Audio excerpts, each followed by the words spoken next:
think the reason they haven't revalued it is because they want to keep gold out of the public conscience. Because if they revalue, people are going to realize that the emperor dollar has no clothes, and that gold is the ultimate reserve asset. So if you keep it there, it means you don't need it, right? It's just just pet rock sitting there, and it's useless. But if they revalue it, it's an admission that the fiat experiment has failed, and it was failing back in the early 70s, and that's why they had to revalue it a couple of times. I mean, the first one, technical analysis wise, we had a big move in gold at the beginning of the year. We topped at 3,500 in April, and I guess the market took a breather for over 4 months. And usually these consolidations, they end up, especially a bullish one, end up breaking back out towards the upside. The chance of it breaking down is like 1 in 4. So technically, it's just confirming the formation. Fundamentally, I guess it's related to all the turbulence in the world geopolitically, I would say, and the fact that BRICS are getting more and more united, especially after India kind of made up for now with China. That will accelerate de-dollarization, and also all the debt in the West, government debts, that's weighing on the bond market, and I think that's helping gold. And I also think the economies, not just in Europe and in the US, are slowing down. And the economy that slows down, that means less tax receipts, and that means more fiscal problems. So I think it's a combination of those things. Silver has kind of late in the last few weeks was leading gold, and I think ever since we broke like 35, 36, that confirmed the breakout. So I'm very bullish silver, even more than gold. That doesn't mean I'm going to sell my gold to buy silver, but just keep trying to buy both. While gold consolidates, silver has taken the spotlight. In recent weeks, it has broken above the 35-36 resistance zone, signaling renewed strength. Historically, silver outperforms gold in the later stages of a bull market due to its dual role as both a monetary and industrial metal. With increasing demand from green technologies like solar panels and electric vehicles, silver's fundamentals are stronger than ever. Analysts now believe silver could test $40 and beyond if investor momentum continues. For long-term holders, the strategy remains simple. Accumulate both gold and silver, with silver offering more upside potential relative to gold. Long-term bonds are just fiat currency due in 20, 30, or 50 years.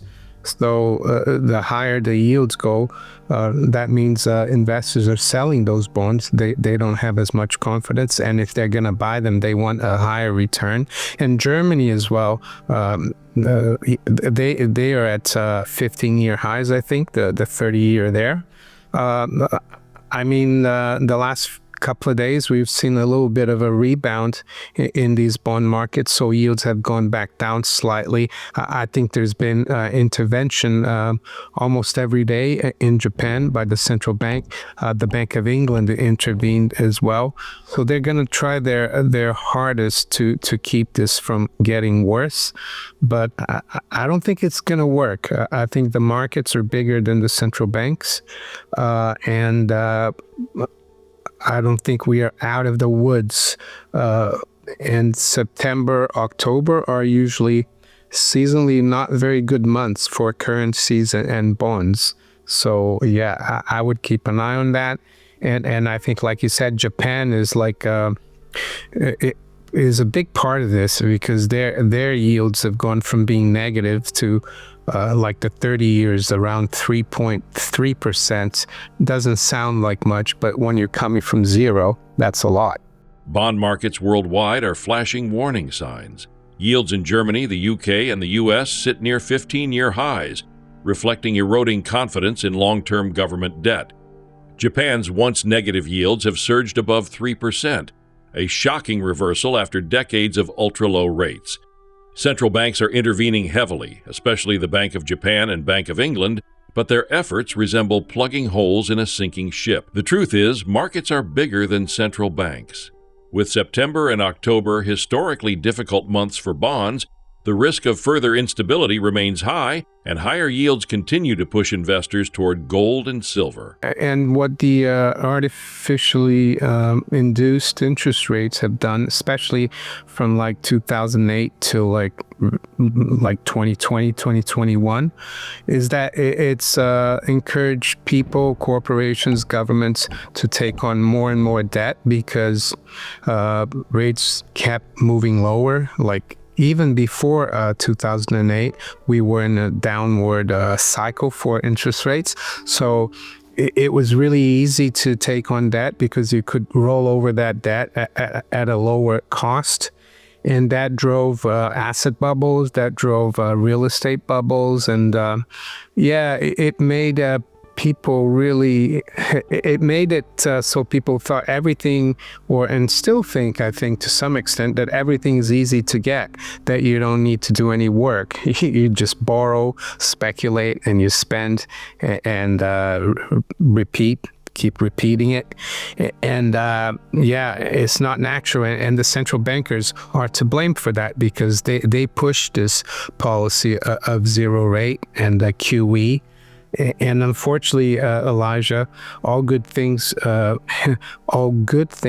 to an end, and then interest rates will revert, not to the mean, but it will go through the mean, which, looking at that chart from that book, seems to be around 5% for the last few hundred years.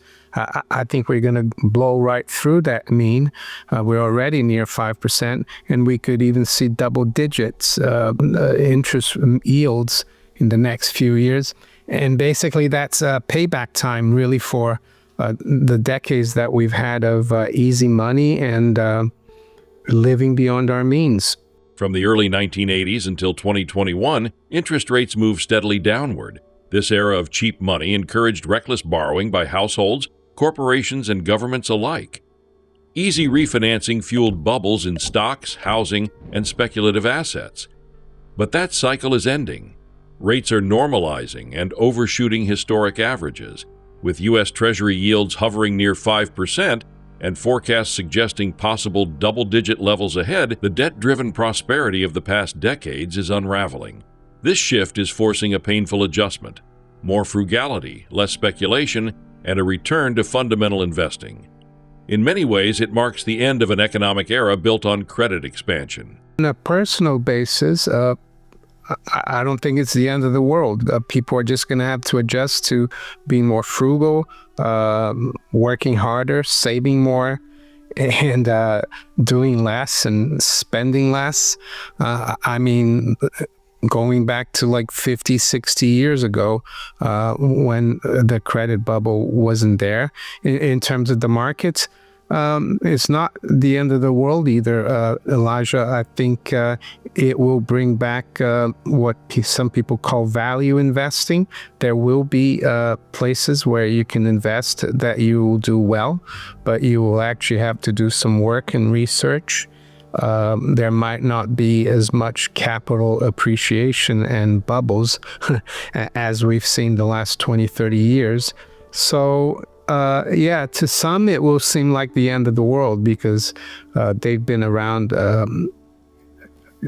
only, not a very long time, and they don't look at history and realize that things go in cycles. So, that's how I see it. The BRICS alliance, Brazil, Russia, India, China, and South Africa, has become a major economic force. Recent summits show deepening cooperation, particularly with India mending ties with China. These nations are accelerating efforts to reduce reliance on the U.S. dollar in trade and reserves. Instead, they are turning to gold, seen as the only truly neutral global reserve asset. China's recent military parades and rhetoric about a new order underscore the political dimension of this shift. De-dollarization is not an overnight event, But every step BRICS takes toward multipolar finance strengthens gold's strategic role and weakens U.S. financial dominance. Definitely, and I think the summit you had in, I think it was Tianjin in China, for the Shanghai Cooperation Organization was like a big turning point, because India attended and Modi attended for the first time in 7 years. And it looks like India, China, and Russia, the big countries in BRICS, are very united. And then you had this military parade commemorating the end of World War II in China. And Xi Jinping was really flexing his muscles there. So, yeah, and talking about a new order, Chinese order or BRICS order. So, yeah, that really, in my opinion, will accelerate de-dollarization even more, because these countries, even though they're not going to get rid of all their treasuries right away, they're going to try to accumulate more and more gold, because gold is the only neutral reserve asset, even though I think the yuan will be a very important currency for these countries. So that's what's going on, and it will be interesting to see how the U.S. Reacts to this, because it's a challenge to U.S. power, and hopefully it won't result in any conflict. Maybe hopefully it will result in some kind of cooperation and more of a multipolar world. Behind closed doors, policymakers are quietly considering whether gold must be officially revalued. In the 1970s, gold was repegged multiple times, fueling explosive rallies. Today, the official U.S. Treasury value of gold remains absurdly low at just $42.22 per ounce, far below the market price. A revaluation, even at $3,500, would expose the fragility of fiat money and validate gold's enduring role as money of last resort. For now, authorities resist such a move to keep public attention away from gold. But if debt crises deepen, a forced revaluation could ignite one of the most powerful rallies in history. I think there's a good chance, because even the Treasury, actually the Fed, their accounting manual earlier in May, they wrote about that. And in the beginning of August, there's an essay written by an economist for the board of the Federal Reserve talking exactly about that. So they are thinking about it. What it will do to the price is put a floor at the level that they choose to revalue it to. Right now, it's at $42.22. Even if they were just to revalue it to $3,500, which is where we are right now in the spot price, that will put a rocket up even more, rocket up the gold price even more, because in 1972, they revalued from 35 to 38, and then the market just kept going up. And then they revalued again in 73 to the level that we have now. And gold took off and went to like 200 by the end of, I think, 1974. I think the reason they haven't revalued it is because they want to keep gold out of the public conscience, because if they revalue, people are going to realize that the emperor dollar has no clothes, and that gold is the ultimate reserve asset. So if you keep it there, it means you don't need it, right? It's just just pet rock sitting there, and it's useless. But if they revalue it, it's an admission that the fiat experiment has failed, and it was failing back in the early 70s, and that's why they had to revalue it a couple of times.